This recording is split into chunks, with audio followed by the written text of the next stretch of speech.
Voilà. Alors, Ada est donc aussi une de mes perles du master religion et société, puisqu'elle a été étudiante dans ce master il y a quelques années.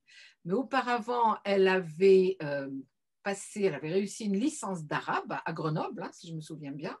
Et puis, elle est partie au Qatar, donc ça fait 15 ans qu'elle est là-bas, et elle a eu l'idée de suivre les cours du master religion et société, puisque un des intérêts de ce master, bien entendu, le contenu est essentiel, mais c'est surtout qu'il est à distance aussi. Donc, on peut soit venir le suivre à la fac à Bordeaux, soit le suivre à distance, ce qui fait que les étudiants sont littéralement dans le monde entier chaque année.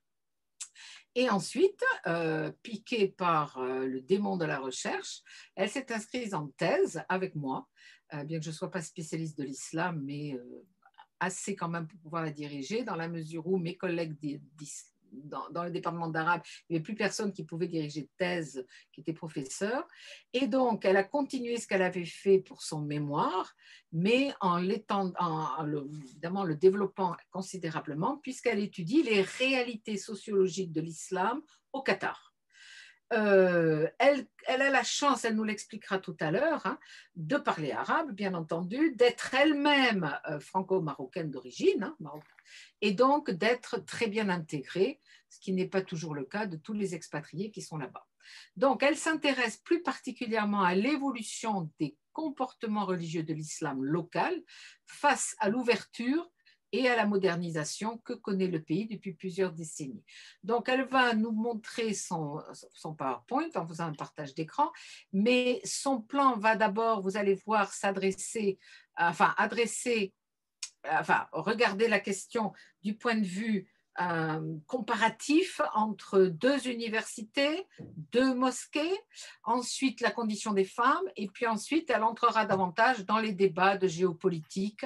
On ne rentrera pas trop dans les débats sur le soutien du Qatar aux frères musulmans, les problèmes avec l'Arabie saoudite et les Émirats, mais elle en parlera bien entendu.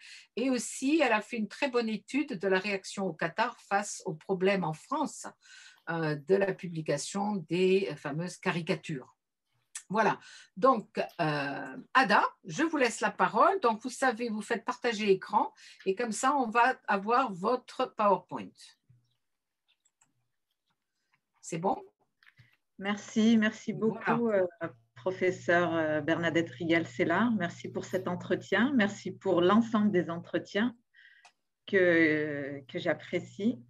Effectivement, donc, je suis au Qatar depuis 2006.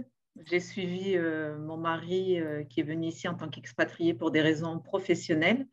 Et donc, je suis en immersion totale pour mon sujet de thèse qui est réalité sociologique, l'islam du Qatar, réalité sociologique entre conservatisme et désir d'ouverture. Alors, est-ce que vous pouvez nous donner justement un petit peu, enfin nous expliquer vos conditions de vie là-bas? Comment vivez-vous? Est-ce que vous êtes complètement isolé des Qataris? Est-ce que vous vivez exclusivement avec des expatriés? Comment ça se passe? Alors, pour des raisons pratiques, j'habite à côté de l'école de mes enfants, qui est une école internationale puisque c'est l'école française. Et l'école se trouve dans le quartier des affaires, donc c'est essentiellement des grandes tours. Et effectivement, il y a un gros pourcentage d'expatriés dans cette partie du Qatar.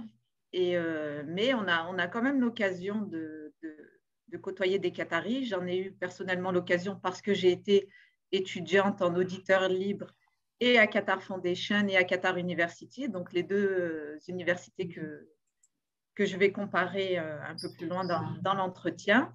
Et mes camarades de classe étaient essentiellement des Qataris, donc oui, j'ai gardé de bons contacts avec eux.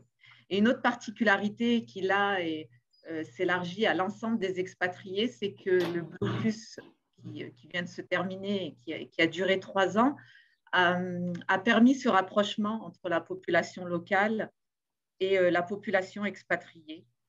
Le fait de vivre un peu la même épreuve, le même blocus a fait que les gens se sont rapprochés. Il y a même un Qatari qui a écrit un poème à l'attention des expatriés. L'émir impliqué dans ses discours, il mentionnait tout le temps les locaux, mais aussi les résidents. Donc, il y a eu ce rapprochement plutôt récent et qui profite à tout le monde maintenant au Qatar. Ça, c'est intéressant parce que ça fait un petit peu comme une espèce de confinement finalement, où les gens sont obligés, comme ils ne peuvent pas bouger, puisque c'était le cas, hein, vous étiez quand même bien enfermés plusieurs fois, puisque vous étiez aussi confinés à cause du Covid. Mais ça, c'est intéressant. Mais alors, vous me disiez aussi que les émigrés, enfin, voilà ce que vous appelez les résidents, les expatriés, ont tendance à habiter dans des appartements et les Qataris dans des villas. Mais ça, c'est assez Voilà, récent exactement. aussi. Donc, les expatriés sont essentiellement dans des campagnes d'occidentaux ou bien des tours comme moi. Et c'est vrai que les Qataris, souvent, ont leur villa. On appelle ça des villas stand-alone. Donc, c'est des villas. Il y en a ici dans les quartiers des affaires, mais du coup, il y a moins cette proximité qu'entre expatriés, par exemple. D'accord. Et alors, surtout, ce qui a été intéressant dans votre cas, parce que quand vous avez suivi le master religion, comme je vous demande aux étudiants de faire beaucoup de terrain, et comme dans votre cas, votre terrain était particulièrement riche, vous avez beaucoup, en fait, assisté aux activités de la Qatar Foundation. Alors, Exact. est-ce que vous pouvez, puisque vous n'en parlerez pas forcément après, mais est-ce que vous pouvez nous expliquer un petit peu ce que c'est? Alors, la Qatar Foundation, donc c'est une université, c'est une cité universitaire qui regroupe 50 entités qui travaillent à la fois dans l'éducation, la recherche et le développement. Alors, à l'époque du master, j'avais la chance d'habiter juste à côté. Et il y avait littéralement des conférences toutes les semaines sur plusieurs sujets. L'université était relativement récente, donc il était facile d'assister aux cours en auditeur libre, donc j'en ai bien profité. J'ai d'ailleurs été à un cours où assistait également la première dame de l'époque, qui aujourd'hui est la mère de l'émir, qui faisait partie des élèves de la classe et qui m'a marquée parce qu'elle insistait beaucoup sur la liberté d'expression. Elle avait peur qu'on n'ose pas trop dire de choses parce qu'elle était présente, donc elle nous rassurait souvent sur ce point-là. Et en fait, il y a différents,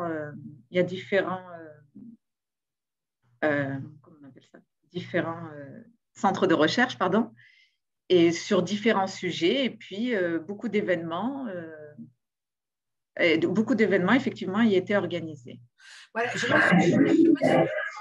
pardon, je me souviens, vous aviez vous aviez fait un petit rapport sur un congrès qu'ils avaient fait, je crois, sur la liberté de religion ou sur l'étude des religions. Et vous aviez parlé du master religion et société. Et on vous avait dit, ah bon, mais en France, on étudie les religions à l'université, puisqu'ils étaient persuadés qu'on interdisait toute forme non seulement de pratique de la religion, mais d'étude des religions. Ça m'avait beaucoup amusé. Vous en En souvenez? fait, dans l'imaginaire des gens, c'est plutôt des universités à part. C'est moins un cursus général, et c'est plutôt des universités théologiques dans lesquelles on apprendrait la religion, et pas une université lambda comme celle dans laquelle j'étais. Et donc oui, c'était très apprécié. Et puis à ce moment-là, il y avait aussi, bon là, avec le Covid, tout s'est forcément ralenti, même si on a beaucoup de choses en ligne. Il y a aussi le DICID, le Interfaith Center, le centre interreligieux, qui organisait aussi beaucoup de conférences qui parlaient de toutes les religions. Et du coup, moi, ça me profitait beaucoup parce que j'étais justement dans ce master-là. On ne vous entend plus, vous avez coupé votre micro. Mon micro parce que ça fait des interférences. Est-ce que vous pouvez donc nous remettre le PowerPoint parce qu'on ne le voit plus? Ah, vous ne le voyez plus? Non. Quand vous faites partage d'écran, cliquez dessus. Voilà, mettez-le en plus grand. Je crois que vous l'avez mis en réduction. Voilà, allez-y. Voilà, allez-y. Il est trop réduit. C'est bon là? Non, on ne vous voit que vous.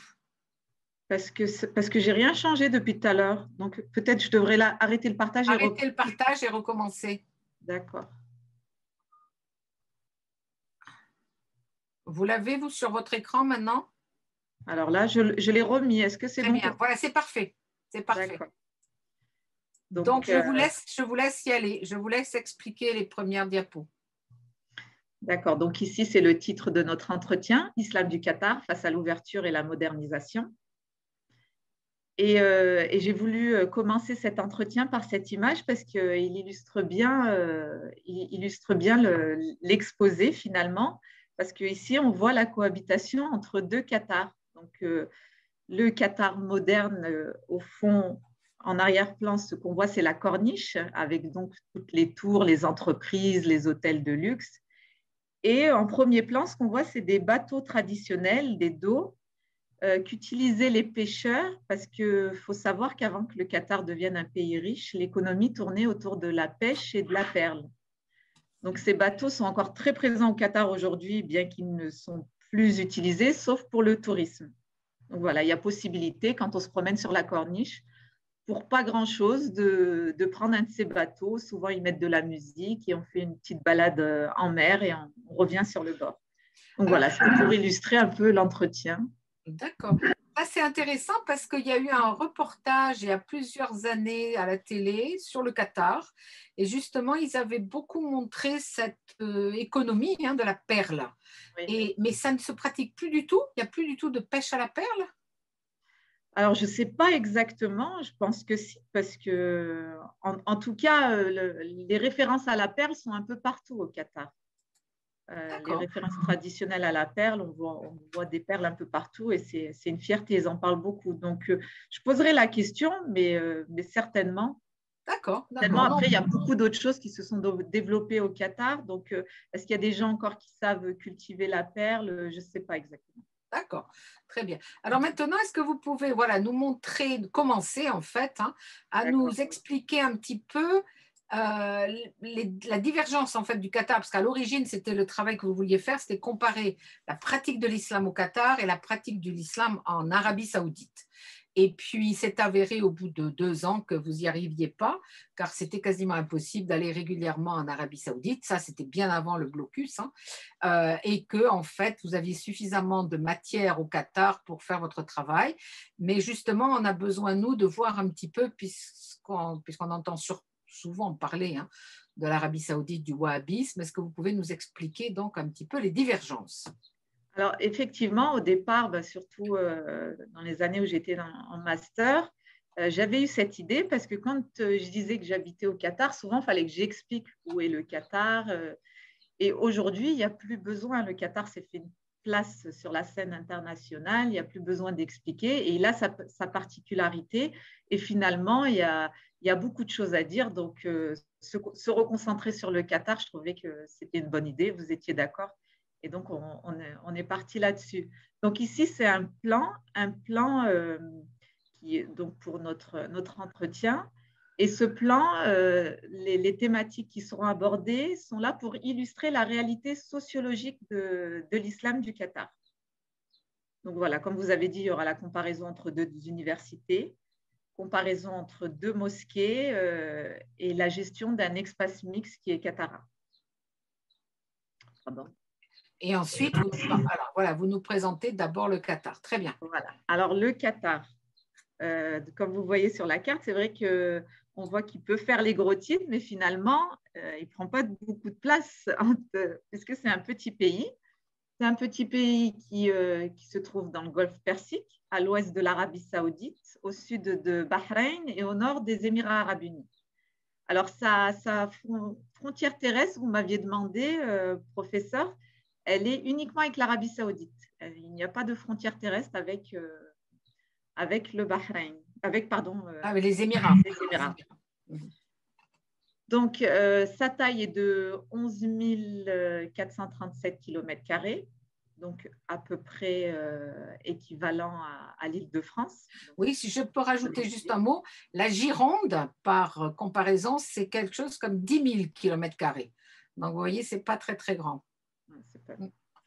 L'islam est la religion d'État. La tendance historique est le wahhabisme.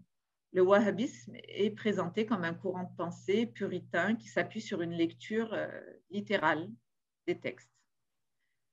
La population totale est de 2,8 millions d'individus. Les Qatariens sont largement en minorité dans leur pays puisqu'ils représentent 15% de la population.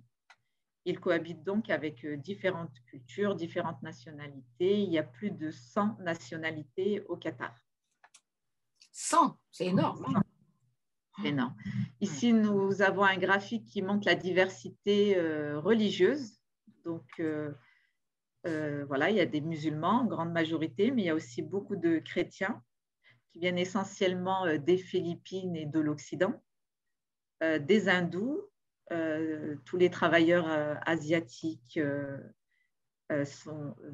voilà, sont hindous, bouddhistes et puis d'autres religions. Donc, c'était pour vous donner une idée de la diversité présente au Qatar.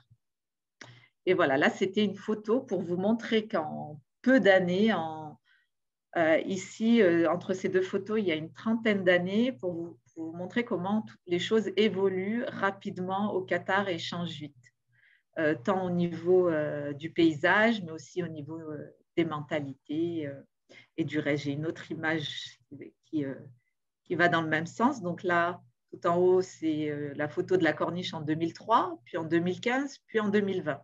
Oh, pardon. Pardon, je suis allée trop loin. Donc voilà, les choses vont vite au Qatar, évoluent rapidement. Le Qatar est face à la mondialisation. Alors, il a longtemps été dans l'ombre de l'Arabie saoudite et en 1995, lorsque l'émir père prend le pouvoir, donc Hamad bin Khalifa al-Thani, les choses changent. Donc, avec l'aide de sa femme, il modernise le pays et il a une lecture progressiste de la religion. En même temps, face à ce changement extrêmement rapide, il y avait un souci de ne pas heurter les plus conservateurs et de préserver l'identité du pays. Les axes de développement sont essentiellement le tourisme, l'éducation et l'organisation d'événements d'envergure internationale et notamment sportifs. Je suppose que vous le savez, mais le Qatar a eu l'obtention de la Coupe du Monde 2022, donc l'année prochaine. Et donc voilà, et se fait connaître aussi à travers ce type d'événements de grande envergure. Alors, la richesse principale, ce n'est pas tellement le pétrole, c'est le gaz. Hein. C'est ça, c'est la spécificité du Qatar. Exactement, c'est le gaz.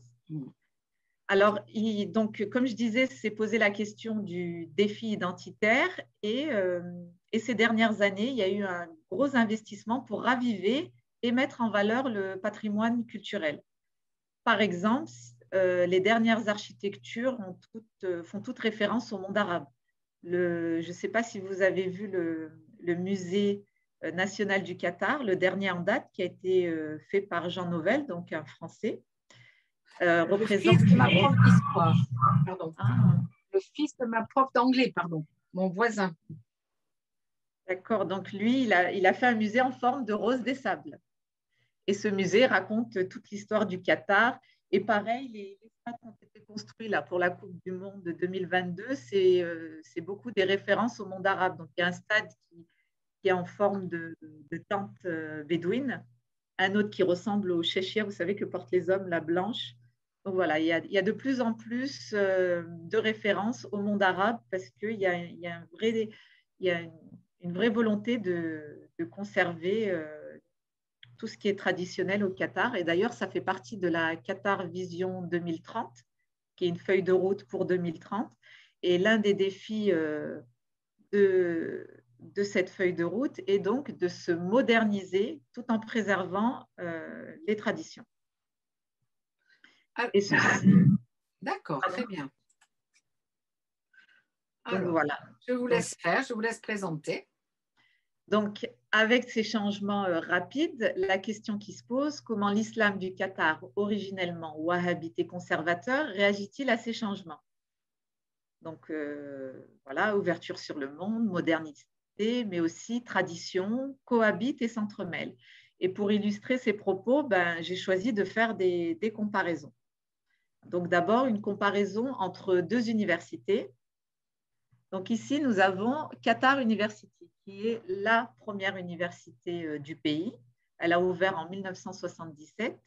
Et cette université répond au code de la société conservateur du Qatar. Et le plus significatif, c'est que les étudiants filles et garçons ne sont pas mélangés. Alors, au départ, ils étaient séparés géographiquement. Il y avait deux universités, il y avait deux campus, un pour accueillir les filles et l'autre pour accueillir les garçons.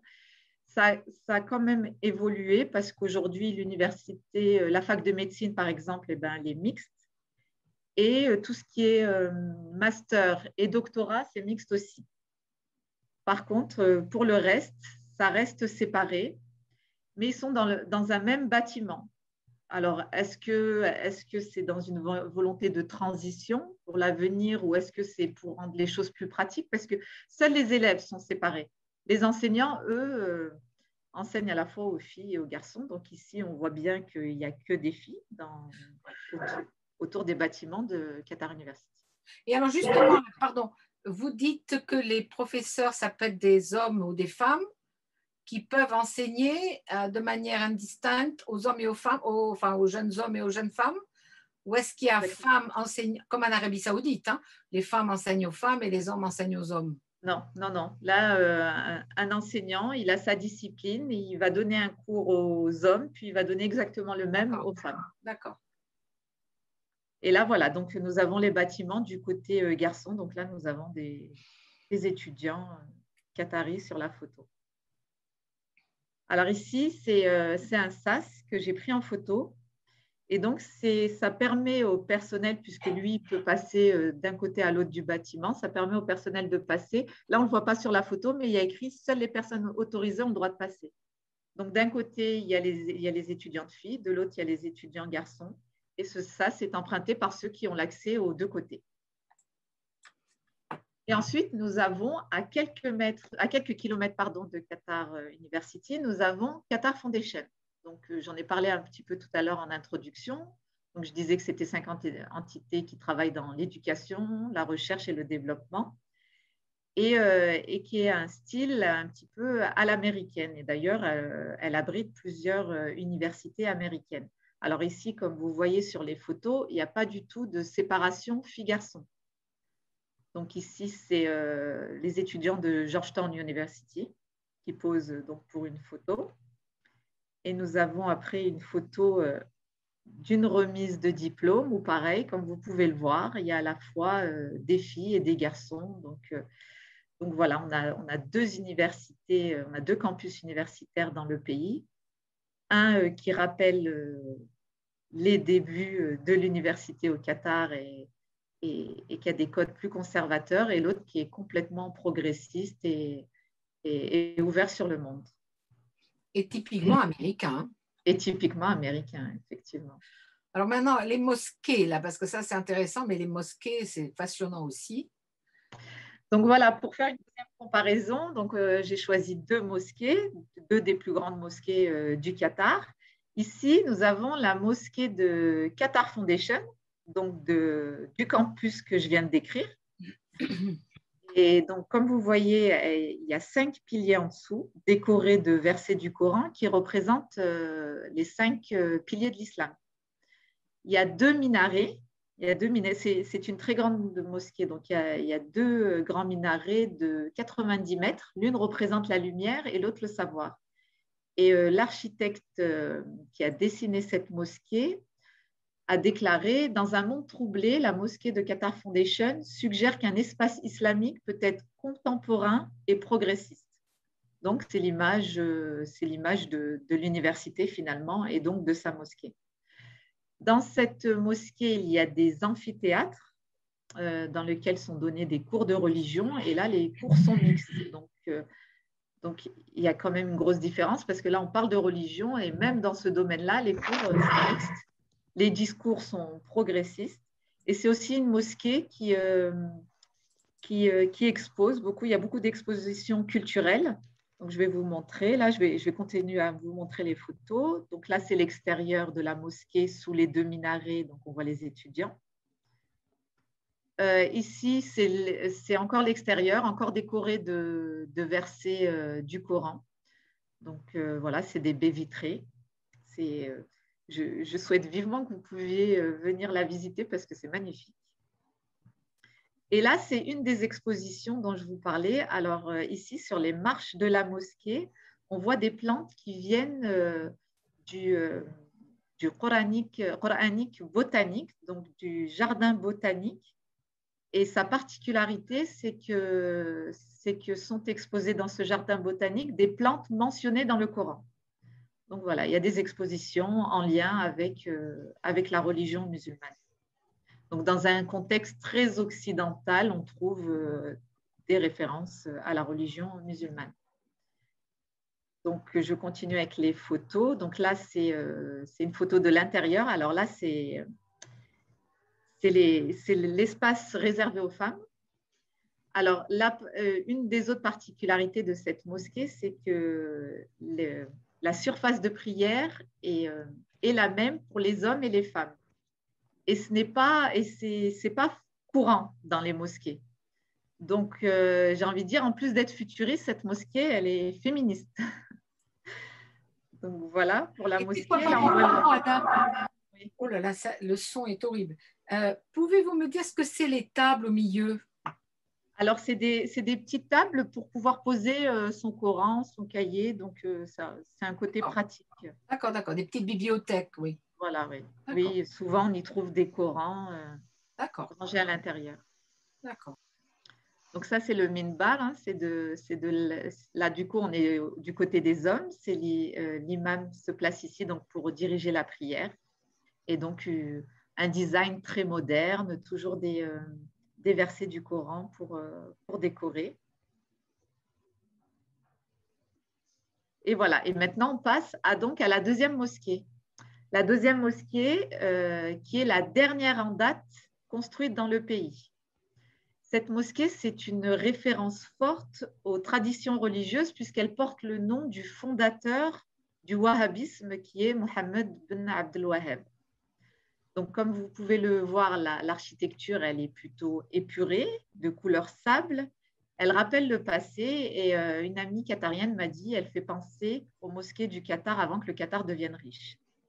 Son minaret n'est pas très, très élevé. Et les activités sont essentiellement religieuses. À l'intérieur, on trouve des salles de mémorisation du Coran. Donc, je vais vous montrer d'autres photos. Voilà, cette photo, je l'ai prise pour vous montrer que c'était une mosquée qui se voit de loin, qui est assez imposante dans le paysage parce qu'elle est surélevée. Et là, en face, vous avez le quartier des affaires dont je parlais tout à l'heure. Donc, j'habite là-bas. Et donc, voilà, elle est surélevée, elle est visible. Voilà, la prochaine photo. Alors, son côté épuré, la nuit laisse place à quelque chose de quand même très illuminé, comme vous le voyez. Elle est éclairée, elle se voit de loin, elle a un peu plus le côté du Qatar qui est souvent comme ça, très illuminé, très éclairé. Et si je peux me permettre, la première fois que j'avais vu cette photo, je vous ai dit, ça ressemble à un temple mormon.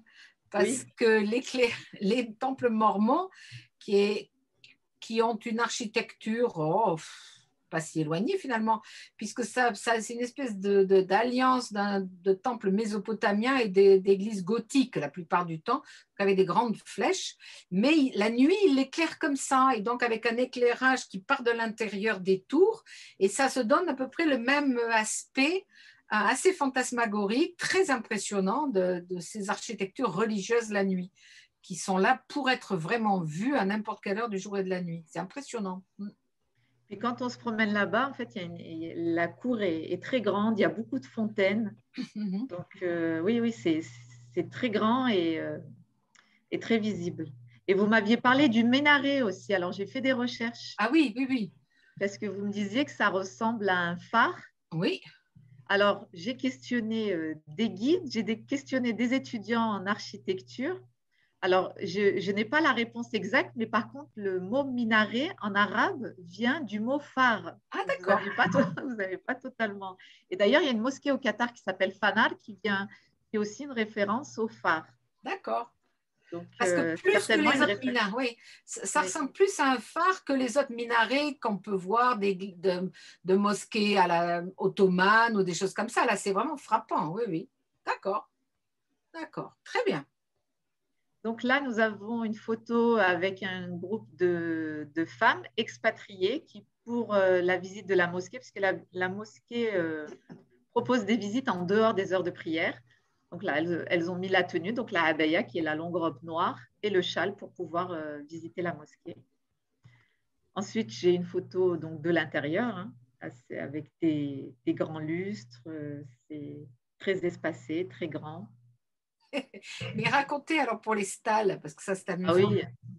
Alors, j'avais vu une vidéo sur Internet qui montrait qu'on pouvait sortir des stalles du sol et du coup s'adosser aux stalles et puis pouvoir passer du temps dans la mosquée, donc en étant appuyé. Et donc, vous m'aviez dit que dans les églises, il y avait le même. Oui, dans les églises d'autrefois, oui, oui, pour que le clergé puisse assister aux offices tout en paraissant debout et en étant en fait appuyé sur les miséricordes, hein, on les appelle les miséricordes. Mais là, donc finalement, c'est pas vrai. Alors, quand j'ai fait mes recherches, j'ai vu qu'un un journal local qatari a fait un démenti en disant que c'était une fake news. Et ça m'a fait sourire parce que j'ai compris l'intérêt ça aurait pu être possible. Vous savez, au Qatar, on est habitué à avoir des choses vraiment extraordinaires et puis innovantes. Donc, ce n'était pas impossible. C'était pas impossible.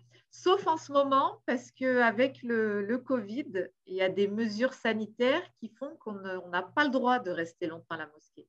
Les personnes doivent y aller à l'heure de la prière, prier et repartir. Donc là, elles n'auraient pas été bien utiles s'il y en avait eu en ce moment. Ensuite, voilà, il y a le prochain sujet, si vous voulez l'introduire. Vous avez mis votre micro? Que vous pouvez justement, maintenant que vous avez montré l'université et les mosquées, est-ce que vous pouvez nous parler de cet espace qui, moi, m'intrigue beaucoup, je trouve ça très beau, qui s'appelle Katara. Voilà, Katara. Katara, qui est le premier nom qui était indiqué sur les cartes pour le Qatar. Le Qatar, c'est d'abord appelé Katara avant de s'appeler Qatar. Donc là, l'intérêt de parler de Katara, c'est de montrer un espace mixte qui, justement, accueille toutes les personnes dont je parlais au début, plus de 100 nationalités, différentes cultures, différentes religions. Donc, Katara, c'est un village culturel dans lequel on peut trouver des galeries d'exposition, des théâtres, des salles de concert, des magasins de luxe et un grand amphithéâtre en plein air et bien sûr cette plage que vous voyez sur la photo. Alors, la partie, pardon. Oui, là, justement, vous allez nous parler des différentes plages. Oui, oui, oui. Alors, il y a différentes plages. Et exactement, je peux en parler maintenant. Donc, voilà, là, on a la plage de Katara. Ce que je voulais montrer sur cette photo, c'est que c'est une tente qui permet aux gens qui viennent à la plage de prier. Donc, Katara, c'est vraiment un lieu qui regroupe toutes les personnes présentes au Qatar, toutes les différences, et qui s'adapte à chacun. Donc, la cohabitation demande… bon, là, c'est une male prayer room. C'est pour les hommes, mais il y a l'équivalent pour les femmes. Et donc, la cohabitation demande quelques concessions, comme sur cette photo où j'ai pris donc en photo le code vestimentaire pour le bikini. Donc, à Katara, le bikini, comme on le connaît, est interdit et il faut être avec un maillot de bain plus couvrant. Si on veut pouvoir porter le bikini de 2 pièces, comme on le voit ici, ben, il y a d'autres plages qui l'autorisent. Katara est un lieu de mixité où, quand même, bon, après, on ne demande pas non plus le burkini, mais voilà, un entre-deux, je dirais. Et puis, vous m'aviez dit, elles ont des noms, les plages. Oui, oui, oui, elles ont des noms. Oui, oui, oui, je vous avais parlé de la plage azerbaïdjanaise, de la plage française. Alors elles ont été nommées comme ça, je pense, par la population qui les fréquentait parce que c'est pas forcément des plages équipées, elles sont un peu lointaines. Il y a beaucoup d'activités nautiques comme le kitesurf où les gens vont en fonction du vent et voilà. Et la plage azerbaïdjanaise, si vous voulez, justement, vu qu'il y a différentes plages et les codes vestimentaires ne sont pas les mêmes sur les plages, dans les réseaux sociaux, souvent, on peut trouver un expatrié qui demande où est-ce que je peux aller où est-ce que je pourrais porter un bikini, par exemple. Et là, on va lui répondre la plage française ou la plage azerbaïdjanaise. Et ce n'est pas parce qu'il n'y a que des Azerbaïdjanais ou que des Français, mais c'est parce que les gens leur ont donné ce nom. Et c'est autorisé. La plage de Katara, ça l'est moins. Et puis voilà, en fonction des plages, donc les gens se renseignent pour pouvoir aller là où ils veulent en fonction de ce qu'ils attendent. Donc la particularité de Katara, c'est que parmi les activités proposées, donc comme je vous ai cité, il y en a certaines qui peuvent paraître incompatibles. Par exemple, vous pouvez à Katara écouter un prêche religieux d'une personne qui se réclame d'un islam qui bannit l'utilisation des instruments de musique, à côté d'un observatoire de musique, justement. Donc, tout le monde cohabite et l'idée, c'est de respecter chacun et de respecter les différences. Donc là, excusez-moi, je ne vous ai pas montré, je ne vous ai pas dit, là, c'est la mosquée de Katara. Donc voilà, je suis allée vous la prendre en photo. C'est très bien. Qu'est-ce qu'il y a à gauche? Les 2 tours. Alors, je n'ai pas le nom en tête, mais il y a beaucoup d'oiseaux. Il y a beaucoup d'oiseaux qui se posent. D'accord. Je pourrais faire les recherches exactes. Les pigeonniers. Voilà, c'est ça serait des pigeonniers alors? Les pigeonniers, c'est les pigeonniers. C'est certainement des pigeonniers, avec un design qatari. D'accord, oui, c'est intéressant, oui, oui. Signe de prospérité comme chez nous. D'accord. Voilà, merci. Ici, nous avons le DICIT, je vous en ai parlé tout à l'heure, donc c'est le centre de dialogue interreligieux, donc qui expose en grand devant sa porte Qatar always tolerates all religions. Donc c'est dans l'esprit de Katara, le Qatar respecte toutes les religions. C'est dans l'esprit de Katara, de la cohabitation, de l'échange, du respect. Sur le site internet de Katara, l'objectif qui est mentionné, c'est l'interaction humaine à travers l'art et l'échange culturel. Ouais. Ça, c'est intéressant parce que ça rejoint un petit peu, bon, vous n'aurez pas trop le temps d'en parler ensuite, mais évidemment, cette grande campagne pour faire oublier en fait au monde entier les reproches qu'on adresse au Qatar traditionnellement et qui est de financer certains types de terrorisme, les frères musulmans, etc. etc. Donc là, c'est très intéressant de voir cette promotion en fait de toutes les religions et pas simplement l'islam et pas simplement une variété d'islam. Tout ça, c'est très, très intéressant. Oui, oui. Ce n'est pas dans l'exposé, mais il y a une église au Qatar. Et puis, dans le cadre de ma thèse, j'ai fait beaucoup d'interviews. Et c'est vrai qu'il y a un décalage entre les expatriés, enfin les non-musulmans qui vivent au Qatar et ce qu'ils peuvent penser ou ressentir au Qatar et ce qu'on en entend de l'extérieur. Oui, oui, ça vous le dites dans votre thèse. Hein, c'est intéressant de voir les différences, justement. Oui. Donc ici, il y a l'amphithéâtre dont je parlais tout à l'heure. Donc c'est un grand amphithéâtre qui accueille des événements divers et variés, comme je vais vous le montrer, donc qui soient culturels, sportifs ou religieux. Donc j'ai un exemple là, ça c'est un concert philharmonique qui se passe la nuit et donc dans l'amphithéâtre que l'on vient de voir. Ça, on ne reconnaît pas trop l'amphithéâtre, mais c'est là-bas et j'étais présente à cette compétition. C'est une compétition sportive, donc de basket, de 3 contre 3. Et ici, nous avons une affiche qui présente donc une conférence religieuse dans laquelle il y a plusieurs personnalités religieuses qui viennent parler de la sira, donc de la vie du prophète. Et cette conférence avait eu lieu quelque temps avant le Ramadan. Donc, Katara se transforme aussi en lieu de prêche en fonction des événements. Alors, attendez, vous pouvez revenir, Ada, sur l'image précédente, parce que je vois là, en dessous du nom, des chers, ce sont des Occidentaux. Celui-là, c'est son nom de famille, McCarthy, Mank, Green, Tarin, Maki, Eza. Oui, c'est un... Oui. Donc, alors, je ne le connais pas, mais oui, il porte un nom occidental. Donc ce sont des gens qui viennent de l'extérieur. Oui, oui, oui. C'est ça. Oui, oui, même dans les mosquées, il y a souvent des intervenants qui viennent de l'étranger. Ça, c'est intéressant parce que visiblement, ce sont soit des Américains, soit des Anglais. Et il y en a un qui doit être pakistanais, non? Le dernier, Nasheed Omar Essa, non? Quelque chose comme ça. Alors lui, c'est un artiste, donc il a chanté. D'accord. Oui, peut-être. Je pense qu'il n'y a qu'un seul Qatari parce que c'est précisé entre parenthèses, Cheikh Mohamed Maki. D'accord, oui. Ah oui, oui, oui. D'accord. Les- Très bien. Très bien. Oui, oui, très bien. Voilà, là, c'est une des personnalités religieuses qui fait donc son prêche donc, dans le même lieu, à l'amphithéâtre. Voilà, donc c'était pour Katara. Et alors maintenant, bien sûr, vous allez aborder le rôle du sport. Voilà, le rôle du sport. Donc, le Qatar organise beaucoup d'événements sportifs, et notamment la Coupe du Monde 2022, la Coupe du Monde 2022 qui aura lieu donc l'année prochaine au Qatar. Et quand en 2010, le Qatar a obtenu le droit d'organiser cette Coupe du Monde, c'est tout de suite posé certaines questions comme la question des travailleurs, du droit des travailleurs, la question des homosexuels, la question de l'alcool.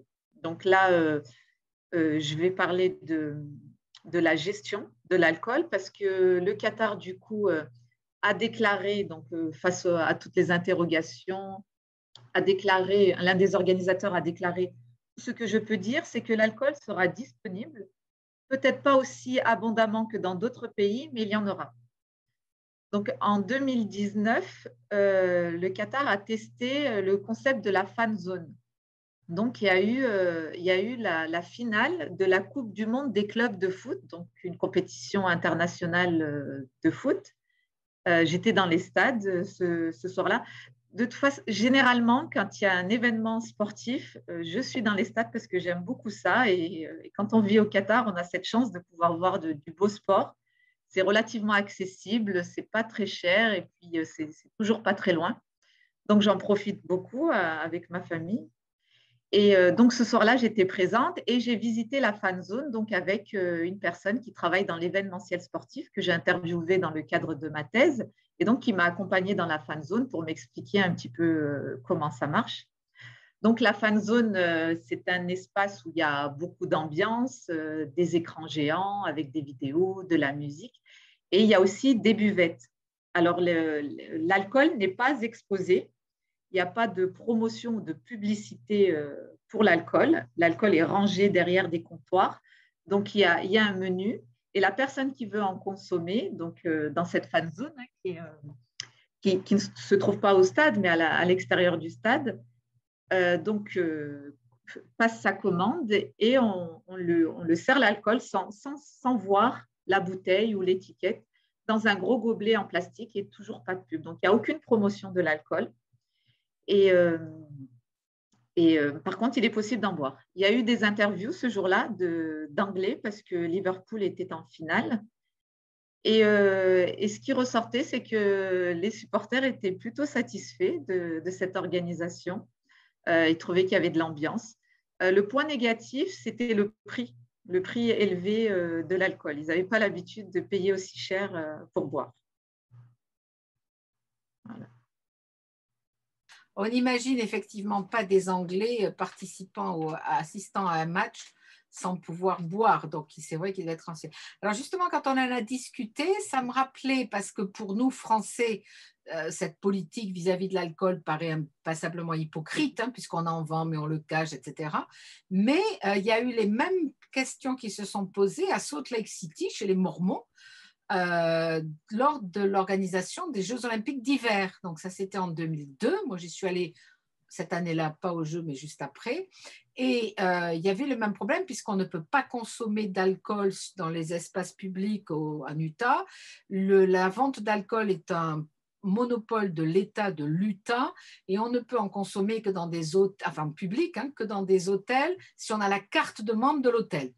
Et le volume de chaque verre, la quantité dans chaque verre était très basse. Ce qui fait qu'on pouvait boire, par exemple, je ne sais pas l'équivalent d'un verre de Bordeaux, mais la quantité d'alcool aurait été très, très basse, à peine un cinquième du verre. Et ça, c'est évidemment très hypocrite, puisque ça oblige les gens qui veulent boire à sans arrêt repartir, recharger leur verre au comptoir de l'hôtel, puisqu'on ne peut pas acheter de bouteilles, etc., etc. Et donc, c'est posé la question, grand dilemme, puisque je trouve que j'ai un ami qui fait partie des Mormons d'origine italienne et dont disons, l'identité italienne est remontée beaucoup plus fortement que son identité mormone, il a fait partie des gens qui ont fait changer le volume autorisé. Et donc, pour les Jeux olympiques, on a augmenté le volume dans chaque verre autorisé. Donc, à l'origine, c'était que pendant les Jeux olympiques, mais en fait, ensuite, il y a quelques années, cela a été généralisé. Donc, on peut dorénavant boire de l'alcool, disons la moitié d'un verre de Bordeaux, et on n'a plus besoin de faire partie du club d'un hôtel, c'est donc beaucoup plus libéral. Mais c'est un petit peu le même genre de politique. Moi, j'ai acheté, par exemple, il y a un groupe religieux qui n'est pas mormon, qui est un groupe New Age ufologique, c'est-à-dire qui communique avec les extraterrestres. Ils ont une pyramide tout à fait au sud de Salt Lake City, et donc ils estiment que dans la pyramide, si on met du vin, le vin va vieillir comme à Bordeaux. C'est-à-dire que si vous achetez du vin de 2019, en fait, ça sera comme un vin de 2000. Il aura vieilli de 20 ans à cause des effets de la pyramidologie. Et donc, j'ai voulu prendre une bouteille parce que c'était très amusant. Alors, il n'y avait pas de prix. Il n'y avait pas de prix indiqué, mais il y avait une donation indiquée. Voilà. Donc, donation suggérée. Voilà. Donc, j'ai fait une donation. Voilà, belle hypocrisie là aussi, puisqu'on peut pas acheter, mais on peut en fait donner avec un montant qui est quand même imposé. Voilà. Donc, ce n'est pas exclusivement qatari. On retrouve ça aussi dans certaines fins de zones de l'Ouest. C'est assez amusant. Allez, pardon, excusez-moi. Alors, c'est intéressant, merci. Oui, c'est amusant ça. Et alors là, je sais pas si vous avez fini pour le sport, mais sinon, je sais que vous allez ensuite parler de la femme au Qatar, hein, puisqu'on attend aussi, ça fait partie des questions qu'on attend. C'est vrai que c'est un sujet récurrent, hein, quand on parle du Moyen-Orient, on se pose la question du statut de la femme. Donc, je passe à… Donc, dans le cadre de ma thèse, hein, toujours, j'ai interviewé des femmes qatariennes. Les femmes qatariennes, globalement, se disent satisfaites de leurs conditions, que les choses changent, qu'elles sont conscientes qu'il y a encore des choses à améliorer, mais qu'elles y travaillent. Il y a beaucoup d'événements qui tournent autour de la femme, qui fait la promotion de la femme, qui met en avant des personnalités féminines pour illustrer ce qu'elles ont fait. J'ai assisté pas plus tard qu'hier à un webinaire organisé par HEC Paris en collaboration avec l'ambassade de France qui avait invité des femmes qatariennes pour parler de la femme dans le cadre de la Qatar Vision 2030. Donc voilà, avec des discours très inspirants et voilà, elles ont fait un état des lieux de ce qui s'est fait.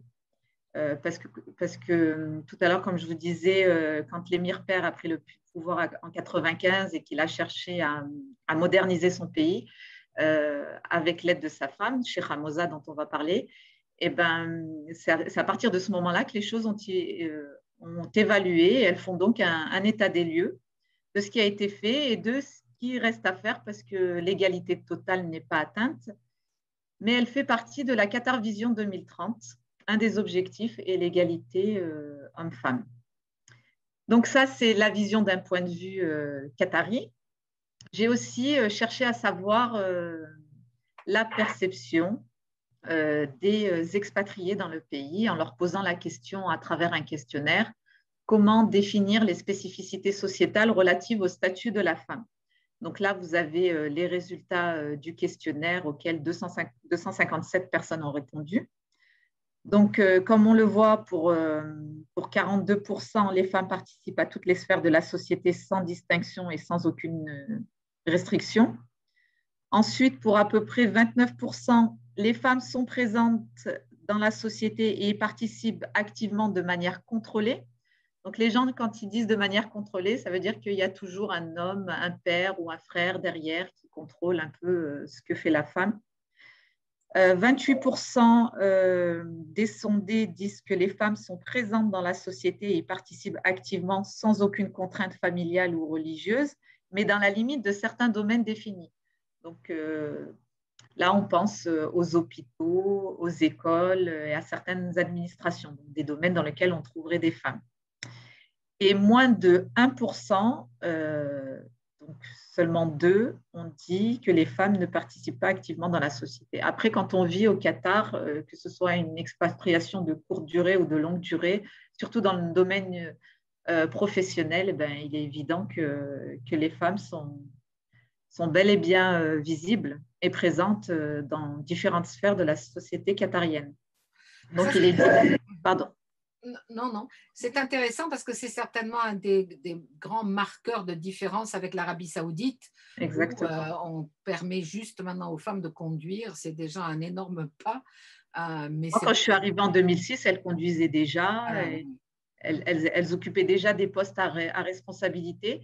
Dans mes 15 ans au Qatar, j'ai vu de l'évolution, notamment dans la tenue vestimentaire, dans la visibilité. Il y a quand même des choses qui ont quand même évolué, mais c'est vrai que quand je suis arrivée il y a 15 ans en arrière, elles conduisaient déjà. C'était la grosse différence avec l'Arabie Saoudite. L'autre différence, c'est que la abaya n'est pas obligatoire en Arabie Saoudite. Je crois qu'elle ne l'est plus depuis peu, mais qu'elle l'était.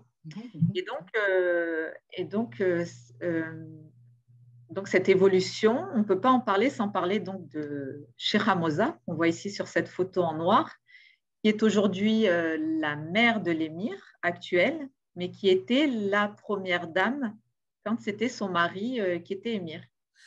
Donc, on a parlé de son âge, parce que là, sur la photo, on a l'impression qu'elle a 20 ans, mais en fait, c'est la mère de l'émir, donc elle a bien 60 ans. C'est la mère de l'émir, oui. Donc voilà, qui est habillée en noir, donc en tenue traditionnelle. À sa gauche, il y a donc son mari, donc l'ancien émir, qui est aujourd'hui le père de l'émir, Cheikh Hamed Ben Khalifa Al-Thani. Et puis à côté encore, c'est l'émir actuel, donc Cheikh Tamim Ben Hamed Al-Thani, qui est donc son fils. Donc pourquoi parler de Cheikh Moza? Parce que justement, vous aviez fait un parallèle avec l'Arabie Saoudite. Ce n'est pas courant que dans cette partie du monde, la première dame soit visible ou que des femmes de la famille régnante soient visibles. Or, c'est son cas, c'est aussi le cas des sœurs de l'émir, donc Cheikha Mayassa et Cheikha Hind. L'une est en charge de la culture et des musées et l'autre de l'éducation via Qatar Foundation. Donc, elles sont très visibles, elles ont des postes à responsabilité. Pour revenir à Cheikha Moza, elle est mère de 7 enfants. Et elle cumule des postes officiels. Donc, elle est présidente du Conseil suprême des affaires familiales, vice-présidente du Conseil suprême pour l'éducation, ambassadrice de l'UNESCO. Et elle est souvent prise en référence par la jeunesse qatarienne. On nomme ça la génération Moza. Donc, souvent, dans mes interviews, quand je parle de conditions de la femme, les jeunes disent « Mais moi, je suis la génération Moza, donc je suis la génération ambitieuse, la génération visible. » Donc, cette dame, de par sa présence, a beaucoup contribué à l'évolution du statut de la femme. Et un autre sujet qui... En fait, quand vous arrivez au Qatar, l'une des premières choses que vous voyez, c'est la tenue vestimentaire. Donc, les hommes, comme sur cette photo, sont en blanc, on appelle ça un thawb, et les femmes sont en noir. Alors, aujourd'hui, les abayas des femmes ne sont plus exclusivement noires. On peut trouver maintenant des abayas de couleur, c'est une des évolutions. Mais quand même, il en reste beaucoup qui est en noir. Mais en dehors, donc c'est un concept... qui s'appelle la modest fashion, donc c'est la mode dite pudique couvrante. Donc là, on a encore une photo de Cheikha Moza quand elle représente le pays, donc à l'extérieur du Qatar. Voilà, à droite, elle est en grise.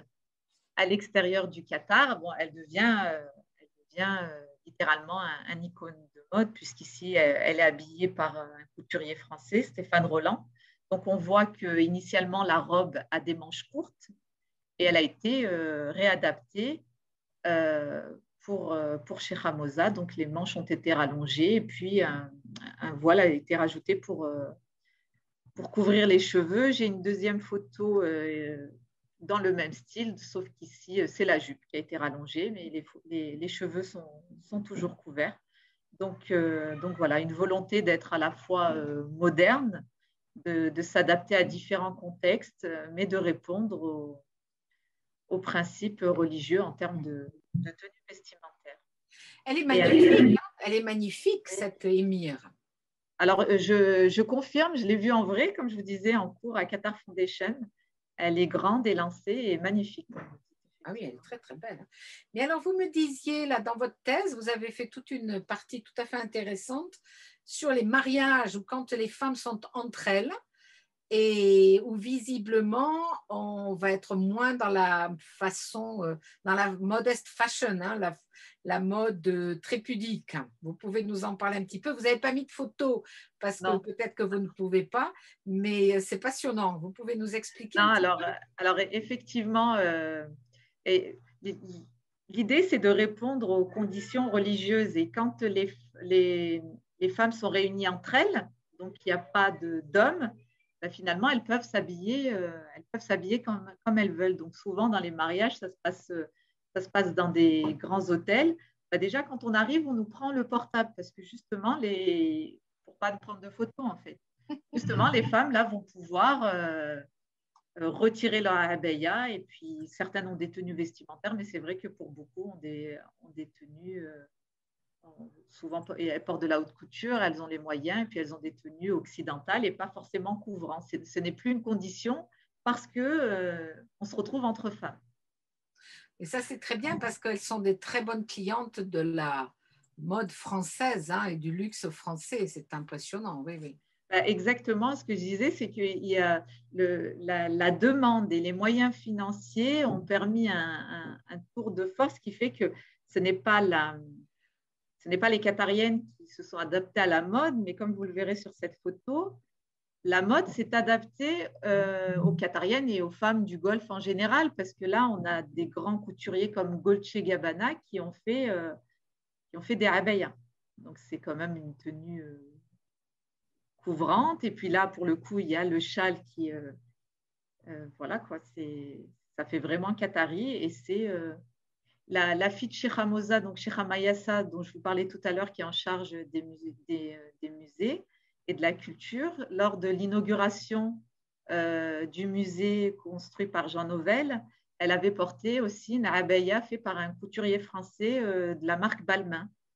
Et c'était, donc voilà, ça répondait au code de la tenue vestimentaire qatarienne, mais fait par des grands couturiers de renommée mondiale. C'est magnifique, hein, c'est beau. Donc voilà pour la femme au Qatar. Alors maintenant, est-ce que vous voulez bien aborder les questions moins drôles qui sont celles du Qatar en tant qu'entité politique et puis de la fameuse rue musulmane, comme on dit, par rapport à ce qui se passe en Occident? Alors oui, alors l'affaire des caricatures et du boycott. Donc il y a eu un boycott un peu généralisé dans le monde arabe envers les produits français suite à l'affaire des caricatures. Donc, comme vous le savez, la France a été atteinte par un attentat sur la personne de Samuel Paty. Donc, le monde entier a apporté son soutien à la France, dont le Qatar, et s'en est suivi un discours du président français, donc Emmanuel Macron, dans lequel il dit, je le cite, « Nous ne renoncerons pas aux caricatures, aux dessins ».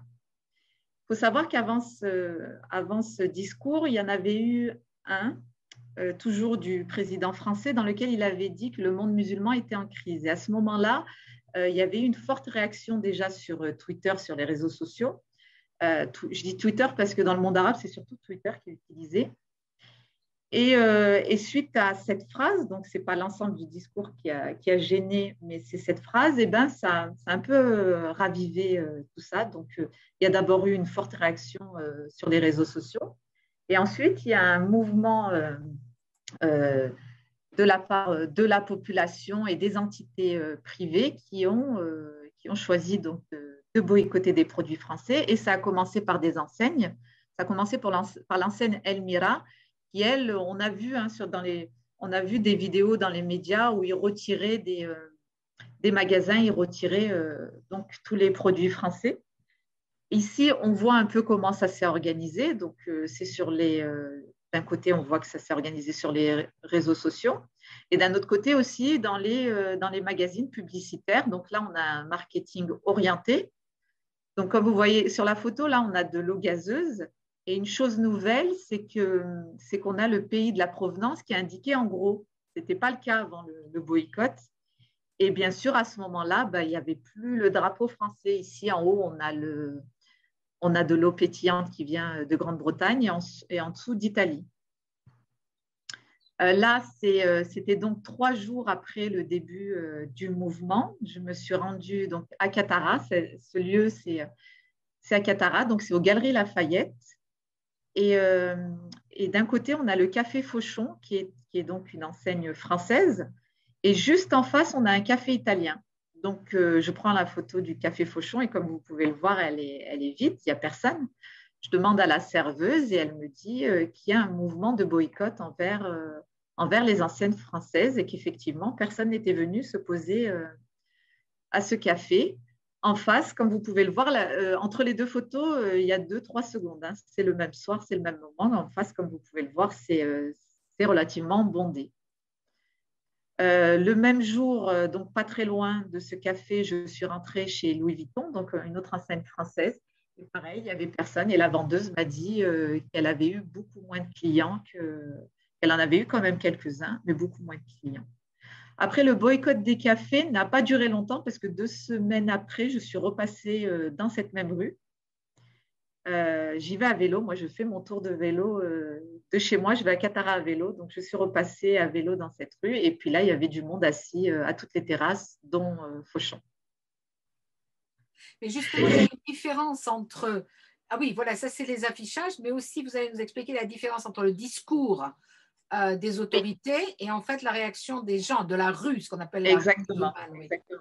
Là, ce que je suis en train d'exposer, c'est des réactions du peuple et d'entités privées. Comme là, ces bâtiments, c'est des initiatives privées. Le gouvernement, je vous expliquerai après la manière dont il a réagi. Donc, un peu partout au Qatar, on voyait le nom du prophète, donc en écriture arabe, sur les bâtiments. Dans certains pays, on a vu des scènes où les gens avaient brûlé des drapeaux français ou avaient piétiné des photos du président Emmanuel Macron. Au Qatar, ça s'est traduit plus par le fait d'élever le nom, d'exprimer l'amour au prophète. Donc, à Katara, on pouvait entendre des chants sur le prophète. Et sur les bâtiments, il y avait le nom du prophète, donc Mohammed, qui était inscrit un peu partout. Si on prenait la voiture la nuit, on voyait son nom un peu partout. À ce moment-là, j'avais réalisé plusieurs interviews, notamment avec des expatriés français pour savoir comment eux, ils le vivaient, parce que c'était des Français donc au Qatar. Et donc, je leur avais fait part de cette réaction de la population et ils ne l'avaient pas remarqué. Alors, tous m'ont dit « Ah, mais c'était en lien avec ça, parce que vu qu'ils ne lisent pas l'arabe, ou qu'ils ne comprennent pas l'arabe, ils ne l'avaient pas forcément vu. » Donc, je ne pense pas qu'il y avait une volonté de faire savoir qu'il y avait quand même une réaction, mais voilà, ils l'ont exprimé de manière haut et fort, puisque c'est très visible. Là, le Hazm Mall, c'est un mall qui se voit de très loin, et le dôme qu'on voit là-haut, c'est grand, c'est gros. Donc, voilà pour les réactions privées. Il y a eu aussi donc, des reports d'événements. Donc là, c'est l'Institut français qui a estimé que ce n'était pas le bon moment donc, pour maintenir cette conférence sur Picasso. Donc, eux ont choisi de le reporter. Donc, l'année 2020, c'était l'année culturelle France-Qatar. Donc, on a assisté à quelques événements qui étaient très intéressants parce que les relations entre la France et le Qatar sont très bonnes. Hein. Le Qatar aime beaucoup tout ce qui vient de France. Là, ils ont exprimé leur mécontentement lié donc, aux caricatures. Mais ils ont vraiment pas eu, enfin, cette année-là, on n'a pas eu de chance parce qu'on a cumulé le Covid et le boycott. Donc, du coup, il y a eu finalement très peu d'événements, sauf les événements en ligne, concernant l'année France-Qatar. Et ici, nous avons les réactions donc, officielles. Donc, les réactions officielles ne font pas mention directement ni des caricatures, ni du prophète, ni du président, ni même de la France. C'est plutôt un message général. Après, il n'y a pas de doute que c'est en lien avec ce qui se passait en France au niveau du timing, au niveau de la date des tweets. Donc ici, on a l'agence de presse du Qatar qui a tweeté « L'État du Qatar condamne la grande montée de la rhétorique populiste incitant à l'insulte des religions ». Et nous avons un deuxième tweet du ministère de l'Intérieur qui dit que « State of Qatar condemns the systematic hate speech based on belief, race and religion ». Donc, elle condamne les discours de haine en ce qui concerne les croyances et les races. Donc voilà pour les réactions officielles. C'était moins direct que ce qu'a exprimé le peuple, notamment, ça s'est surtout vu sur les réseaux sociaux. Donc voilà, pour conclure avant les questions sur cet entretien, le Qatar reste aujourd'hui un pays religieux, mais qui connaît une marche rapide vers plus d'ouverture et de progressisme. Et qu'au Qatar, on trouve des espaces aux réalités sociétales très diverses et que celles-ci coexistent chaque jour. Alors, est-ce que vous pourriez nous parler, parce que j'ai bien dit au début que votre approche serait essentiellement sociologique, mais justement des relations, puisque le Qatar a été non seulement a été mis au banc de la péninsule arabique, par l'Arabie saoudite et les Émirats. Il y a eu un blocus qui vient juste de s'ouvrir, en fait. Alors, évidemment, c'est pour des raisons justement politiques et religieuses, puisqu'il s'agissait d'une critique du Qatar qui soutenait des groupes contrairement à ceux que soutenaient l'Arabie saoudite et les Émirats, notamment les frères musulmans. Et donc, le Qatar fait partie de ce qu'on appelle, c'est Keppel qui appelle ça la triplice, avec la Turquie et l'Iran. Est-ce que vous pouvez nous parler un petit peu de ça et des problèmes que ça a engendré pour la population, puisque ça, c'est votre approche. Comment ça se passe au niveau quotidien? Donc, effectivement, le 5, c'est l'actualité parce qu'il y a eu une réconciliation récente. Mais le 5 juin 2017, l'Arabie saoudite, suivie des Émirats, du Bahreïn et de l'Égypte, décide de rompre donc les relations diplomatiques avec le Qatar et impose dans la foulée un blocus aérien et terrestre. Officiellement, ces pays accusent le Qatar de terrorisme islamique et de maintenir des relations privilégiées avec l'Iran. Et donc, pour lever donc ce blocus, ils avaient mis en place 13 conditions. Et parmi ces conditions, il y avait la fermeture de la chaîne Al Jazeera, la réduction de ses relations avec l'Iran et la fermeture d'une base militaire. En réponse donc à ces accusations, le Qatar a attaqué ces pays devant la Cour internationale de justice.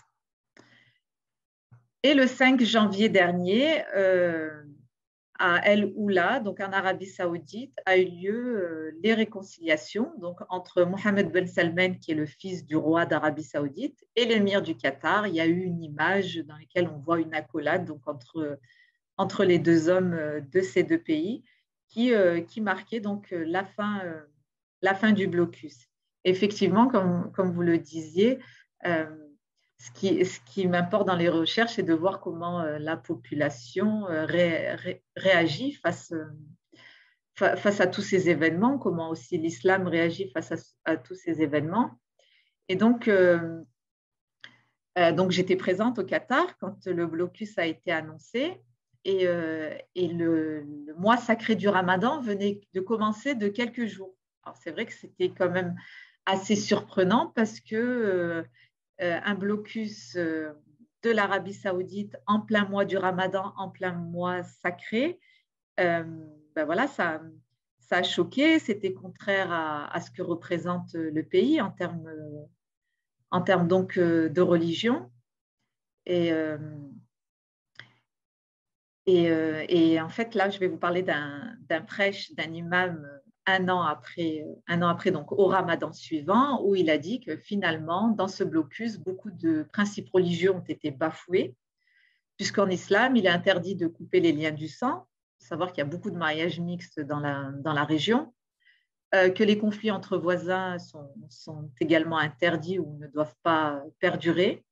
On ne peut pas empêcher un musulman de faire le pèlerinage à la Mecque. Or, il était devenu quasiment impossible pour les Qataris de se rendre à la Mecque pour faire le pèlerinage. Et donc, voilà, il y a eu des principes religieux bafoués. Autre chose, en ce qui concerne la population locale, eh ben, le blocus a été beaucoup plus violent sur les locaux que sur les expatriés, parce que comme je vous le disais, il y a beaucoup de mariages, il y a des échanges entre les universités, il y a du commerce. Sur nous, les expatriés, il n'y a pas eu tellement d'effet parce que le Qatar a tout de suite réagi. C'est vrai que le Qatar importait beaucoup de l'Arabie saoudite, notamment des produits laitiers. Et donc, pendant quelques temps, les rayons dans les magasins se sont vidés, mais on avait rapidement vu les produits être remplacés par des produits venant du Maroc, de la Turquie ou du Liban.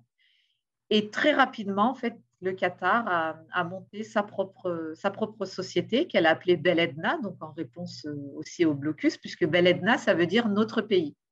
Donc, tous les produits finalement qui étaient importés d'Arabie saoudite sont aujourd'hui des produits locaux. Donc, beaucoup de spécialistes disent que finalement, ce blocus a profité au Qatar.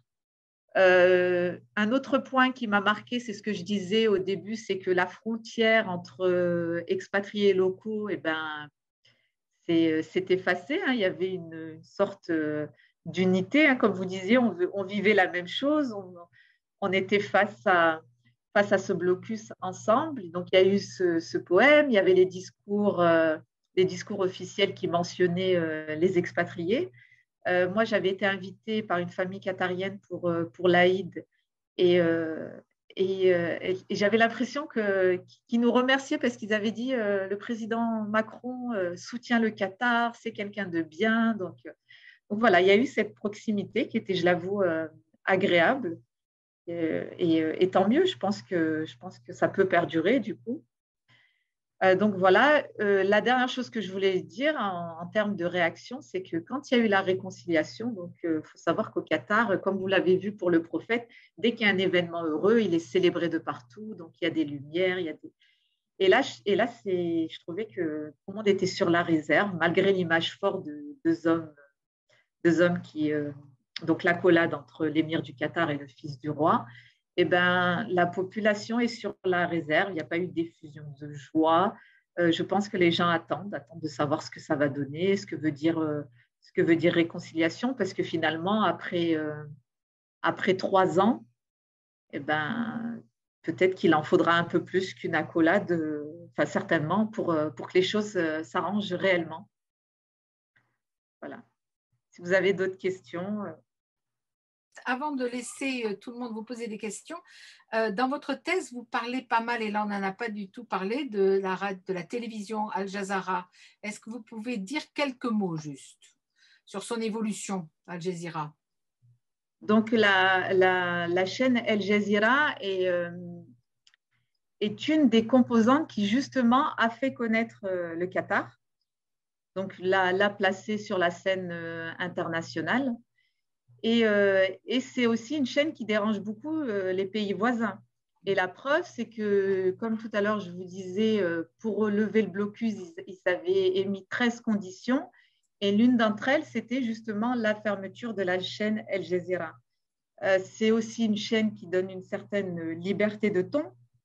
Donc, on n'avait pas, dans cette région du monde, on n'avait pas forcément l'habitude d'entendre tous les discours et donc, voilà. Donc, c'est vrai que moi, quand j'ai fait des interviews concernant le blocus, les choses qui revenaient quand je demandais, selon vous, les raisons du blocus, eh ben, il y avait donc la chaîne Al Jazeera, il y avait le fait que le pays, en fait, marchait seul, finalement, parce qu'il n'a pas voulu s'unir aux Émirats arabes unis. Il il a pris ses distances avec l'Arabie saoudite et s'est différencié avec l'Arabie saoudite sur différents points, notamment religieux. Hein, quand on compare, parce qu'il y a 2 seuls pays wahhabites, c'est l'Arabie saoudite et le Qatar, et finalement, leur perception de la religion n'est pas du tout la même. Et c'est vrai qu'on citait souvent la chaîne Al Jazeera et l'obtention de la Coupe du Monde 2022. Les gens parlaient, beaucoup de gens ont dit le mot jalousie. Les pays voisins sont jaloux de cette mise en lumière du Qatar. D'accord. Merci Ada. Je propose que vous arrêtiez le partage d'écran, comme ça on va pouvoir vous voir. Et puis, je suppose qu'il va y avoir des questions. Voilà, merci. Bravo à vous, c'était vraiment très intéressant. Merci. Et donc, j'invite tout le monde. Merci de m'avoir écouté. Oui, voilà, j'invite tout le monde à la soutenance de votre thèse qui devrait être bientôt. Et puis, j'ai oublié de signaler que vous aviez parmi vos auditeurs celui qui a dirigé votre mémoire, hein, M. Boubanouhou, parce qu'il est arrivé, je crois, un petit peu en retard tout à l'heure, enfin en retard, il était là au début. Voilà, donc c'est lui qui vous a dirigé, qui vous a mis sur la bonne voie. Voilà. Alors, est-ce qu'il y a des questions? Soit vous levez la main et je devrais vous voir, soit vous faites réaction et la petite main se lève. Il devrait y avoir des questions quand même. Alors, il n'y a pas de questions? Alors, moi, j'aimerais savoir, puisqu'il n'y a pas de… Comment vous avez eu quand même l'idée de faire ce travail, même pour votre mémoire à l'origine? Pourquoi cette idée de travailler sur cette pratique de l'islam, d'abord comparée avec l'Arabie saoudite? Comment ça vous est venu à l'idée? En fait, en arrivant ici, donc dans le cadre professionnel, donc l'expatriation, c'est vrai que j'arrivais dans un monde musulman, mais qui n'était pas celui que je connais. Moi, je suis originaire du Maroc et donc j'ai vu des particularités propres à cette région du monde qui m'ont intéressée. Et donc, je trouvais intéressant de les étudier. Et une autre chose, c'est que le Qatar, plus on avançait dans le temps, plus le Qatar faisait les gros titres. Et c'était toujours sur une question géopolitique, politique ou sportive. Mais au niveau sociologique, la littérature, elle était assez maigre. Et donc, je me suis dit, il y a un manque à combler. Et donc, et vous étiez la personne parfaite pour m'aider dans cette aventure. Donc, voilà un peu les raisons. Ouais. J'aurais bien aimé que ça soit Bouba, mais pour tout un tas de raisons, ça n'a pas pu être possible. Mais en fait, moi, ça m'intéresse beaucoup parce que comme je m'intéresse de plus en plus à la région, enfin, disons à toute la grande région, sur les questions politiques, de géopolitique, et votre travail est très bien parce que c'est très minutieux ce que vous faites, hein, puisque vous parlez aux gens, vous analysez. Donc là, vous nous avez donné un résumé, mais bon, la thèse fait plusieurs centaines de pages, donc c'est tout à fait passionnant. Il y a beaucoup d'autres domaines que je traite dans la thèse, donc avec comme méthodologie l'observation directe, hein, j'ai la chance d'être ici, les interviews et puis l'étude de documents et notamment la presse locale et internationale. Mais il y a aussi beaucoup d'observations que vous faites qui sont tout à fait savoureuses quand vous allez dans les malls, dans les grands shopping malls à l'américaine, parce qu'en fait, c'est vraiment le modèle américain qui s'est déversé sur le Qatar, surtout le Golfe hein, d'ailleurs. Las Vegas, c'est le shopping mall, c'est assez amusant et c'est très, très, très intéressant de vous suivre. C'est un autre lieu de mixité culturelle finalement. Tout le monde se rencontre là-bas. Oui, c'est très amusant. Donc, il n'y a pas de questions du tout. Si, alors, monsieur, allumez votre micro. Oui, ça y est. Bonjour. Bonjour Bernadette et bonjour à tout le monde. Bonjour. Simplement, la question, c'était parce que je suis arrivé un petit peu en retard, excusez-moi. Pas grave, hein, pas grave, pas grave. Hein. C'est une thèse que vous faites à l'université à Bordeaux ou si c'est en France que vous faites cette thèse? Oui, en France, à l'université de Bordeaux. Ok. Sous ma direction. Voilà, sous votre direction. Et vous êtes actuellement au Qatar. Exactement. Voilà. Et parce que vous avez suivi votre mari qui a du travail là-bas ou que vous travaillez là-bas, vous? Non, j'ai suivi mon mari, je suis femme d'expatriée. D'accord, ok. Et elle a 4 enfants, 4 garçons. Ah oui, en effet. Je rentre régulièrement en France parce que ma famille est en France. D'accord. Voilà. Et là, je vois que vous portez un voile. Oui. Est-ce que, bon, enfin là, vous êtes en direct avec des Français, là. D'accord. Oui. Donc, est-ce que vous le portez parce que vous êtes religieuse et puisque vous le voulez, ou est-ce que vous êtes obligé de le porter parce que vous nous parlez? Ah non, non, c'est un choix personnel et religieux, effectivement. D'accord. Oui, oui, parce que Jean-Pierre, c'est bien Jean-Pierre, c'est ça? Jean-Claude, oui. Jean-Claude, pardon. Si vous, enfin, elle explique bien au début hein, qu'au Qatar, il n'y a absolument aucune obligation de porter le foulard, hein, D'accord. de s'habiller de façon traditionnelle. C'est tout à fait libre. Hein. Ce n'est pas du tout l'Arabie Saoudite ou l'Iran. Hein. Oui, oui, Rien tout à à fait, tout à fait. voir J'ai bien, avec j'ai bien l'Iran. compris, j'ai bien Voilà. compris qu'il y a Oui, une oui. ouverture et que Mais peut-être quand on par se ces... parle toutes les deux toutes seules, elle n'a pas Oui, forcément le voile s'il n'y a pas de garçon dans la salle. Voilà. ouais, tout à Et fait. je peux vous dire qu'elle a des très, très beaux cheveux noirs. Oui, mais c'est bien dommage qu'on ne la voit pas. Et les Français, ils veulent voir vos cheveux. Bon, est-ce que vous avez, il y a d'autres questions? Oui, Non? moi, Annie, oui. oui. Merci, hein, merci à vous, Ada. Ce serait une question qui concerne les deux universités auxquelles vous avez fait référence, avec les influences soit modernistes, soit conservatistes. Est-ce que l'une l'emporte sur l'autre maintenant? Comment vous voyez les évolutions? Est-ce qu'il y a plus d'étudiants dans l'une que dans l'autre, plus d'influence?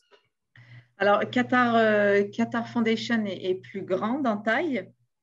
Comme je disais, il y a beaucoup, la population locale est en minorité. Donc, je dirais, si on parle des Qataris, elles sont peut-être plus nombreuses à Qatar University, mais en termes de nombre, si on prend la globalité des personnes, il y a plus de personnes à Qatar Foundation.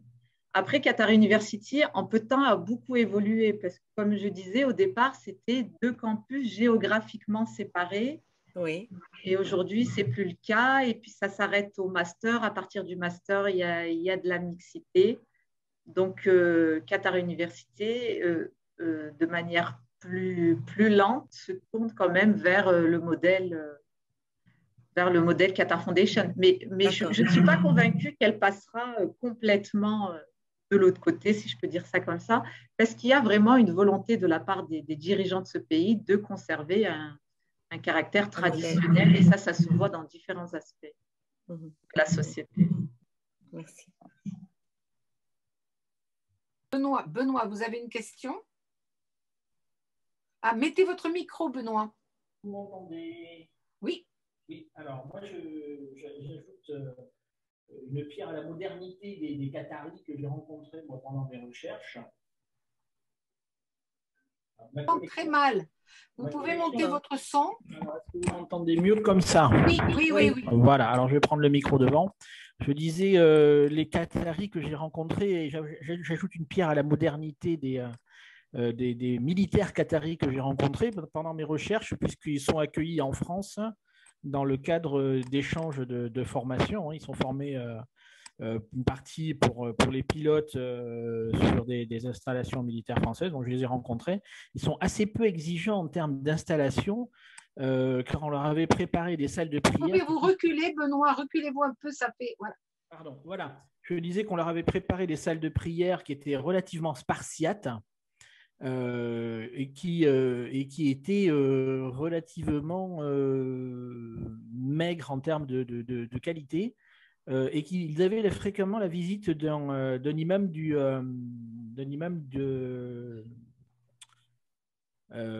c'est pas le diocèse aux armées, je vais y arriver, de l'aumônerie, de l'aumônerie militaire musulmane. Voilà. Et donc, ils sont parfaitement intégrés dans la vie française. On les distingue assez peu quand ils sont en ville, parce qu'ils maîtrisent plutôt très bien l'anglais, d'ailleurs, quand ils sont chez nous. Voilà. Donc, je les ai croisés, et ils sont à la fois modernes et peu exigeants vis-à-vis de l'islam. Oui, il faut dire que Benoît est militaire, hein, était dans l'armée de l'air. Et donc, maintenant, il est passé, mais toujours militaire, mais à l'éducation nationale. Voilà. Mais sinon, il a fait son travail, vous l'avez peut-être déjà entendu le dire, sur justement les rapports entre l'islam et l'armée française. Donc depuis plus d'un siècle. Hein, et donc, ça sera une de nos prochaines… un de nos prochains entretiens, quand il sera un petit peu plus libre par rapport à l'école. Voilà. Est-ce qu'il y a d'autres questions pour… Bouba, tu n'as pas de questions? Est-ce qu'il est là, Bouba? Bouba, tu n'as pas de questions pour ton ancienne étudiante? Ah, Bouba n'est pas là. Et ensuite, justement, quels sont… Alors, une fois que vous allez avoir la thèse, alors, justement, combien ça coûte pour être étudiant au Qatar? Parce que ces universités, étant sur le modèle américain, doivent effectivement avoir aussi des frais d'inscription à la hauteur américaine. Alors, je n'ai pas les prix exacts, mais effectivement, c'est assez cher. Après, il y a des bourses. Il y a beaucoup de bourses, des bourses au mérite, des bourses pour aider certains pays. Le Qatar est un pays qui a les moyens et donc, quand ils peuvent aider, notamment au niveau éducatif, ils le font beaucoup, hein. C'est un des rôles, justement, de Sheikh Hamza, dont je parlais tout à l'heure. Donc, il y a des bourses, il y a différentes bourses. D'accord. Tania pose une question. Tania? Alors, mettez votre micro, Tania, oui. Oui, voilà. Merci. Alors, ce n'est pas vraiment une question, c'est plutôt une remarque que je trouve quand même le lien qui a été fait aujourd'hui sur la présentation du Qatar et de sa modernisation était vraiment très intéressant de mettre justement cette ouverture en même temps en corrélation avec l'espace des femmes dans la société qatari. Et puis on remarque quand même l'influence extrêmement importante, notamment de l'ex-première dame, qui est aujourd'hui aussi la mère du nouveau émir. Voilà.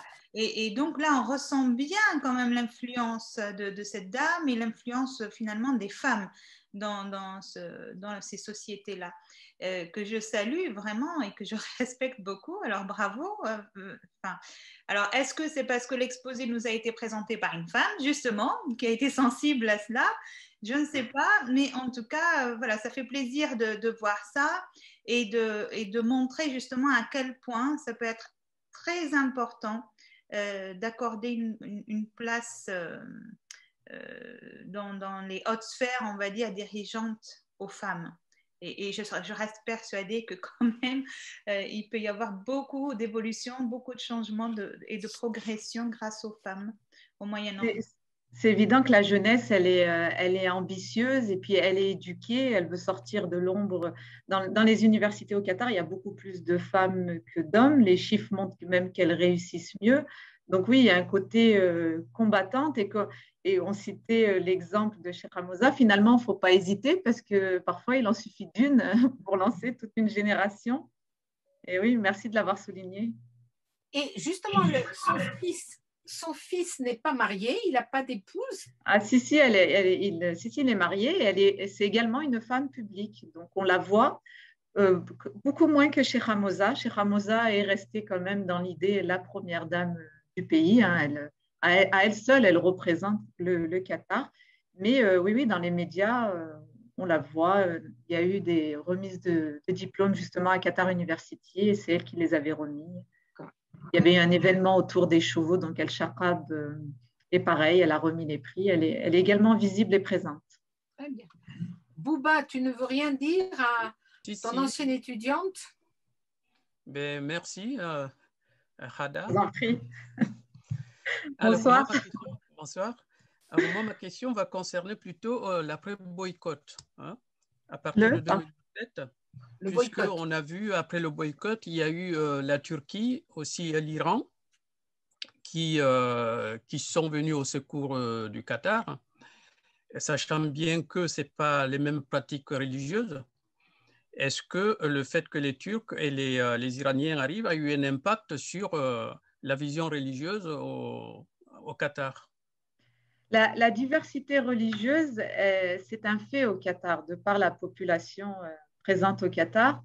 Mais c'est vrai que les liens entre le Qatar et la Turquie, en tout cas en vivant au Qatar, on voit bien que les liens se sont renforcés. On croise même plus de Turcs dans les lieux, dans le pays. Et cette nouvelle alliance a gêné, parce que tout à l'heure, je parlais des 13 conditions donc pour mettre un terme au blocus. Et une des 13 conditions, c'était justement la fermeture de cette base militaire, parce qu'il y avait une base militaire qui avait été installée au Qatar suite justement à cet épisode avec les pays voisins. Maintenant, le changement, la pluralité religieuse, elle était déjà présente. Donc, je sais que les Turcs célèbrent certaines choses. Ça, dans la thèse, je le détaille un peu plus, enfin, je détaille même beaucoup plus. Donc, il y a différents courants de religion et chacun la pratique ou célèbre notamment des fêtes religieuses. J'avais une amie turque ici qui fêtait la naissance du prophète, alors que dans le wahhabisme, on ne le fait pas. Et donc, ça se faisait dans une villa, en privé, essentiellement entre Turcs, mais au Qatar. Et toutes ces pratiques un peu différentes, elles sont tolérées, elles existent. D'accord.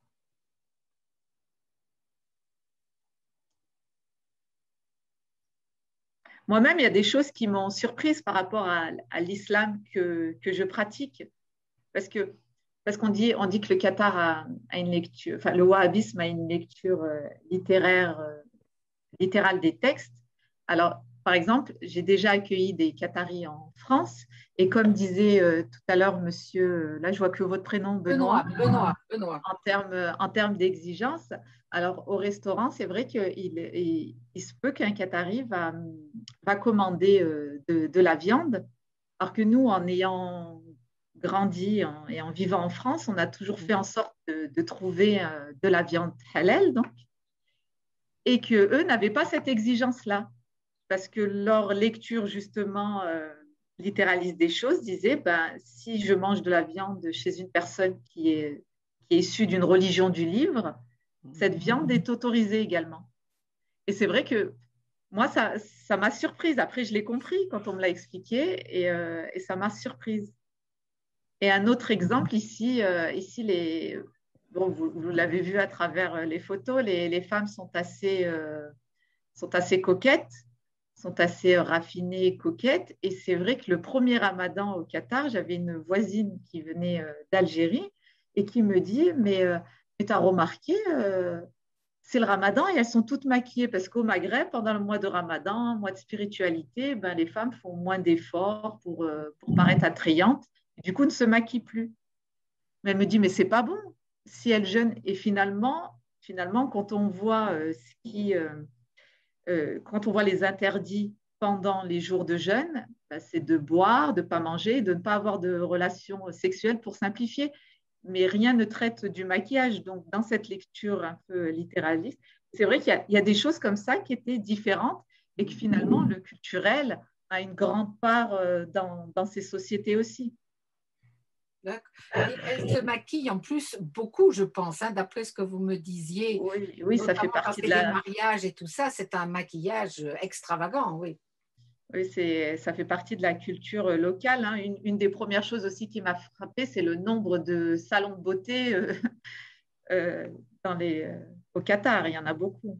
Et elle pratique beaucoup la chirurgie esthétique? Alors, est-ce qu'elle le pratique beaucoup? Je ne sais pas, mais il y a des cliniques qui proposent donc des actes de chirurgie esthétique. Parce que l'Iran, par exemple, c'est un des plus gros consommateurs de chirurgie esthétique, chez les riches, évidemment. Mais c'est vraiment quelque chose de très, très fréquent en Iran. Après, c'est répandu. Hein. J'étais tombée sur une thèse d'une Libanaise qui parlait de la chirurgie esthétique au Liban.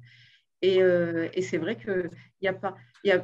Il n'y a pas d'interdit puisque ces cliniques-là font de la publicité et disent clairement qu'ils proposent des actes chirurgicaux esthétiques.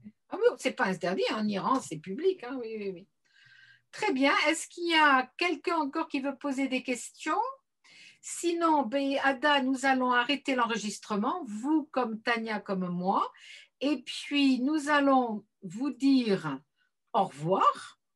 Et on se retrouve, alors si tout le monde veut bien, la semaine prochaine pour un autre entretien. En tout cas, merci Ada, c'était passionnant. Merci à vous. Et je précise aussi que les photos étaient de vous, hein, toutes les photos étaient de vous. Quelques-unes quand même d'Internet, mais la plupart étaient de moi. Oui. Donc la thèse est très très bien illustrée, c'est passionnant. Voilà. Donc je vous tiendrai au courant pour sa soutenance. Voilà. Merci Ada.